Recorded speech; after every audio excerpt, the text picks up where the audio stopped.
आचार्य जी। नमस्ते। हाँ, नाम क्या है आचार्य जी आपका? प्रकाशवीर भीमसेन आर्य। उम्र कितना है? 67। ओके। प्रणव निसर्गोपचार योग केंद्र में कैसे क्या आए थे आचार्य जी? बस ऐसे ही थोड़ी तबीयत ठीक नहीं थी। मतलब अच्छा नहीं लग रहा था कि वह कुछ अपने शरीर में थोड़ा पीड़ा होती थी और सुस्ती थी। कुछ करने की से इच्छा नहीं थी। टोटली कुछ अच्छा नहीं लग रहा था। तो ऐसे तो बहुत दूसरी दवाएं थोड़ी बहुत खाई, पर उससे कुछ आराम नहीं लगा। तो फिर मुझे प्रणव उपचार केंद्र का परिचय तो था ही, लेकिन थोड़ा मुझसे आने में देर हो गई, या यूँ कह सकते कि समय आने पर ही आदमी उस जगह पर जाता है। तो मेरे मन में ऐसा आया कि भाई अब एक बार प्रणव प्राकृतिक उपचार का भी उपयोग करके देखें।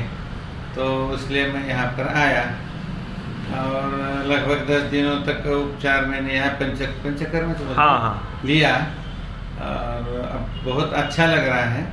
एकदम शरीर हल्का फुल्का, किसी प्रकार की शरीर में कोई आलस्य, पीड़ा या कोई नहीं, एकदम स्फूर्ति ऐसे लग रही है और बहुत ही अच्छा लग रहा है। और मेरा मन ऐसा हो गया है कि वर्ष में 2 बार तो कम से कम मनुष्य को ज़रूर लेना चाहिए। मैं लूँगा भी, मैंने निश्चय कर लिया कि जितना अधिक हो सके मैं इसका उपयोग अपने जीवन में करूँगा। आचार्य जी, देखिए कि जीवन में निरंतर हम भागते रहते हैं, सांसारिक जीवन में भागते रहते हैं और उसमें शरीर की तरफ ध्यान हमारा नहीं होता।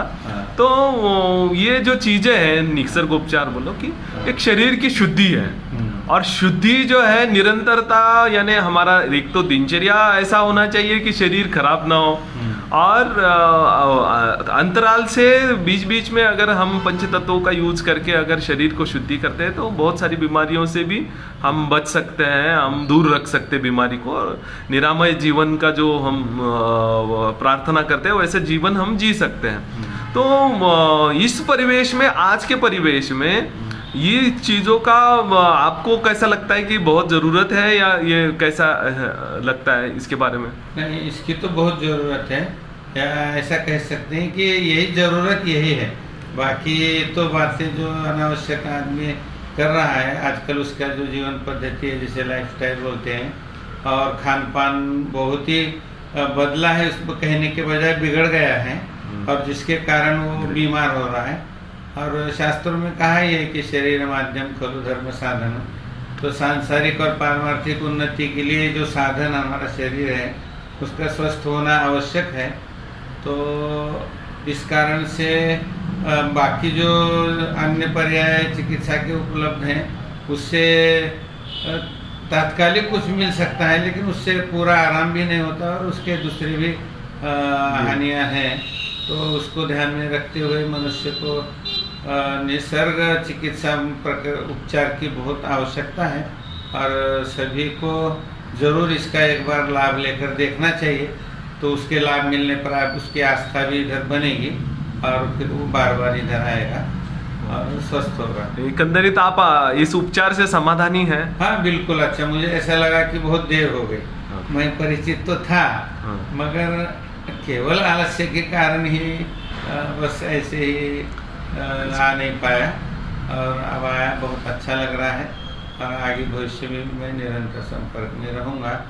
और मेरा भी सभी से निवेदन है कि ज़रूर वो इस प्राकृतिक चिकित्सा को अपनाएं, जीवन स्वस्थ करें, और साथ ही आर्थिक दृष्टि से भी प्राकृतिक चिकित्सा थोड़ी महंगी शुरू में लगती है, लेकिन सस्ती ही है, और जो इसके लाभ हैं और जो दूसरी पद्धति से होने वाली हानियाँ हैं वो तो अनमोल्य हैं। इसीलिए मनुष्य को इस ओर जरूर आना चाहिए, ऐसा मेरा। बहुत बहुत धन्यवाद आचार्य जी, आपने प्राकृतिक चिकित्सा का दिनचर्या ऐसे ही पालन करें और आप दीर्घायु स्वस्थ रहे। इस शुभकामनाओं के साथ आपका प्रेम, वो बहुत बहुत धन्यवाद।